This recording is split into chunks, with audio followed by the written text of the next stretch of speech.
Salato Wildlife Education Center is a small zoo for Kentucky native species located at the headquarters of the Kentucky Department of Fish and Wildlife Resources. And we are welcoming conservation educators Nikke and Cassidy to our studio this morning. Good morning, guys. Thank you so much for being here. And you've got some friends with us this morning. Who are we with today? So here I have an eastern screech owl, and this one is a male. And then I've got Kentucky's most common snake, the black rat snake. Awesome, cool. Well, tell us a little bit about the Wildlife Education Center. So our education center is kind of a mix between a small museum and a small zoo dealing with native wildlife. So wildlife that you would see out in any part of our state.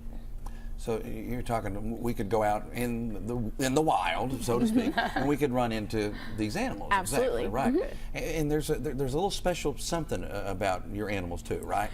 Yes, so most of our birds of prey have been deemed non-releasable by a licensed rehabber, meaning they would not survive on their own out in the wild, and so they live at the center with us and gives people a good chance to see something like an eastern screech owl up close. Yeah, and I don't know if people can see, but he has one eye. He is missing one of his eyes. Yeah. He's still so cute though. I know, he's so little. I don't know why I expected him to be so much bigger. Yeah, but this is the smallest owl that we have in Kentucky year-round. So. All right. Well, tell us a little bit about your guys' education programs that you offer. So we offer a variety of educational programs throughout the week. It can range anywhere from public trainings with our larger animals like our black bear or our bobcats, or even enrichment programs as well. Along with different encounters where you can see a reptile or one of our birds up close.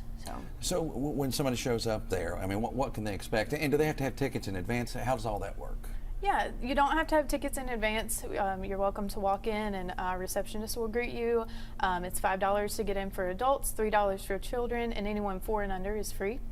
And so you'll come in and get your tickets, and then we do have a calendar online that talks about our public programs that we offer, so you can kind of plan your visit around something that you might want to learn about. And then it's a self-guided tour. It's kind of like a mini zoo and museum, and there's interactive exhibits and all kinds of animals to see. Yeah, we're coming up on summer here. You know, this sounds like a really good opportunity to get the kids out because they're off of school. Give them something to do, something to learn too. Yeah, for sure. Absolutely. Yeah, there's plenty to do. So if somebody wants to look and see and find more information about what's going on, how do we go about finding it? Yeah, we do have a website on the Kentucky Department of Fish and Wildlife Resources website. Then we are also on social media. We've got Facebook and Instagram. Why'd you guys decide to, do these kinds of, or offer these kinds of programs? Well, we want to make sure that everyone that comes into the center has an opportunity to learn a little extra about the wildlife that we have in our state, along with the conservation projects that our department does for all the wildlife that you can find. We also like to educate the public about the importance of hunting and fishing, so we make sure to do that while they're there as well. Absolutely. Well, the snake was a little active, moving around, but they've been both been well behaved. Yeah, I know we were a little worried about the owl right before we came on, but they're stars. They're friends. That's right. Yeah. Thank you, ladies, so much. Thank you all for having us.